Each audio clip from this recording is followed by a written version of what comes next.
मित्रों सादर प्रणाम।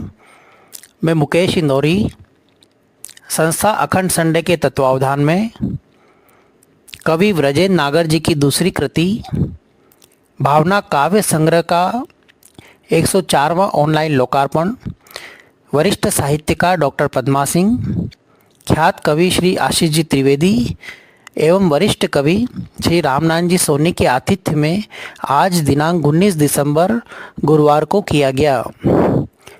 कार्यक्रम की शुरुआत दीप प्रज्वलन एवं मां शारदे वंदना के साथ की गई।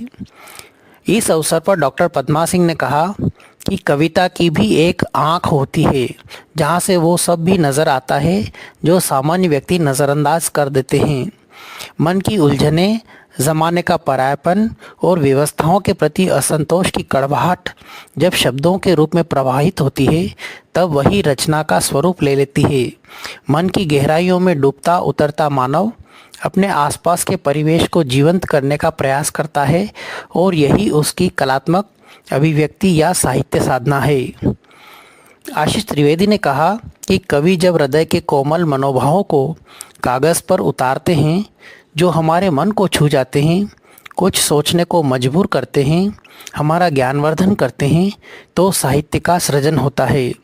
इस संग्रह की रचनाओं में राष्ट्र प्रेम, धार्मिक भावना, प्रकृति प्रेम तथा साथ ही कहीं कहीं श्रृंगार भी है।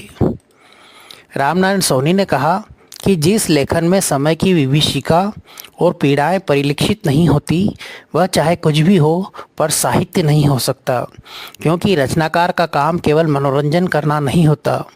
इस संग्रह की रचनाएं हमारे तेज़ रफ्तार से भागते कदमों को कुछ पल ठहर कर सोचने के लिए विवश करती हैं।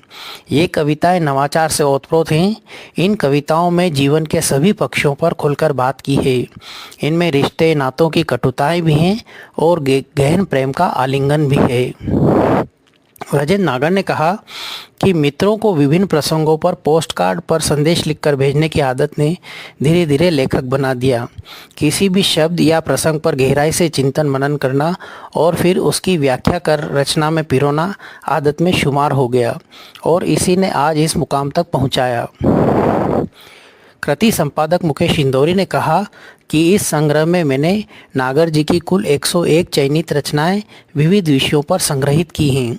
इन रचनाओं में नागर जी ने अपने अंतर्मन के भावों को अभिव्यक्त किया है। इस अवसर पर देश के जाने माने कई साहित्यकार ऑनलाइन उपस्थित थे। संचालन मुकेश इंदौरी ने किया। बहुत बहुत धन्यवाद मुकेश इंदौरी।